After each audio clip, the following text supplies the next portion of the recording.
মহাভারতের আখ্যান ও উপাখ্যানগুলি ২-৩ হাজার বছর ধরে এদেশের জনসাধারণকে মনোরঞ্জনের সঙ্গে সঙ্গে ধর্মতত্ত্ব শিখিয়েছে এবং কাব্য নাটকাদির উপাদান জুগিয়েছে।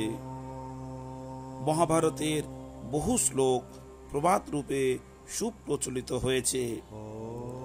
মহাভারতীয় নরনারীর চরিত্রে কোথায় কি অসঙ্গতি বা ত্রুটি আছে লোকে তা গ্রাহ্য করেনি।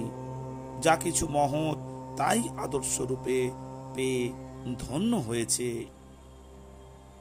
সেকাল আর একালের লোকাচারে অনেক প্রভেদ, তথাপি মহাভারতে কৃষ্ণ, ভীষ্ম ও ঋষিগণ কর্তৃক ধর্মের যে মূল আদর্শ কথিত হয়েছে তা সর্বকালেই গ্রহণীয়।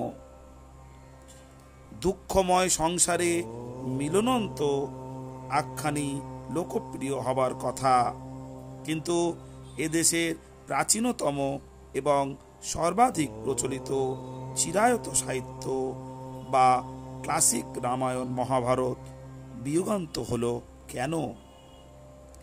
এই দুই গ্রন্থের স্পষ্ট উদ্দেশ্য বিচিত্র ঘটনার বর্ণনা দ্বারা লোকের মনোরঞ্জন এবং কথাচ্ছলে ধর্মশিক্ষা, কিন্তু অন্য উদ্দেশ্যও আছে।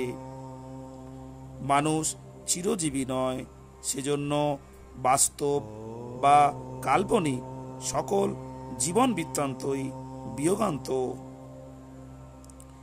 রামায়ণ রাম রাবণ প্রভৃতির এবং মহাভারত ভরত বংশীয়গণের জীবন বৃত্তান্ত। এই দুই গ্রন্থের রচয়িতারা নির্লিপ্ত সাক্ষীর ন্যায় অনাসক্তভাবে সুখ দুঃখ, মিলন বিরহ প্রভৃতি জীবন দ্বন্দ্বের বর্ণনা করেছেন। তাদের পরোক্ষ উদ্দেশ্য পাঠকের মনেও অনাসক্তি সঞ্চার করা।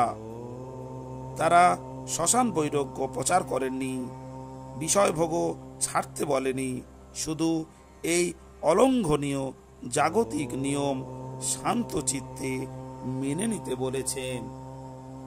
সকল সঞ্চয়ই পরিশেষে ক্ষয় পায়, উন্নতির অন্তে পতন হয়, মিলনের অন্তে বিচ্ছেদ হয়, জীবনের অন্তে মরণ হয়।